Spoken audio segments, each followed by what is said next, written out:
আমি শুনছিলাম যখন আমি বাড়িতে বসলাম তখন আমার কাছে একটা কল আইছে আমার যেটি মানে বাইক অ্যাক্সিডেন্ট হয়েছে, যার তো বাইক সহকারে, যার তো ভাই তো অ্যাক্সিডেন্ট হয়েছে, কিছু হয়েছে না, কিন্তু আমার যেটি একটু গুরুতর আহত হয়েছে।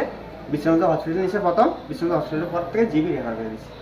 কিভাবে হয়েছে অ্যাক্সিডেন্টটা জানতে পারছো না? এইটা আমি জানি না। এমনিতে কি শুনছো, মানে বাইকটা কি এর সাথে বাড়ি গেছে? বাইকটা মানুষের মুখে শুনতাছি গাড়ির সাথে বাড়ি গেছে। ওনার ছেলের সাথে আসলো? হ্যাঁ, ছেলের সাথে আসলো। কি নাম ছেলের? রাকেশ পাল। ওনার নাম কি? মালতী পাল। বয়স? বয়স হের বয়স 65। বাড়ি? বাড়ি বাগমারা।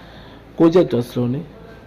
এই তো ছেলের সাথে কষ্ট রাবার গাছে কষ্ট তুলতে গেছিল আর কি। এখন অবস্থা ডাক্তার কি কইছে? ডাক্তার তো এখন দেখলে না বুঝা যাবে, এখন তো আমি করতে পারি না। প্রথম মানে কোনো হাসপাতালে নিছিল? বিশ্রাম জিনিস। ছেলের অবস্থা এখন, ছেলে ডাক্তার কি কিছু কইছে? ছেলে ভালোই। গাড়িটা আটক করা গেছে না যে গাড়িটার সাথে হয়েছে?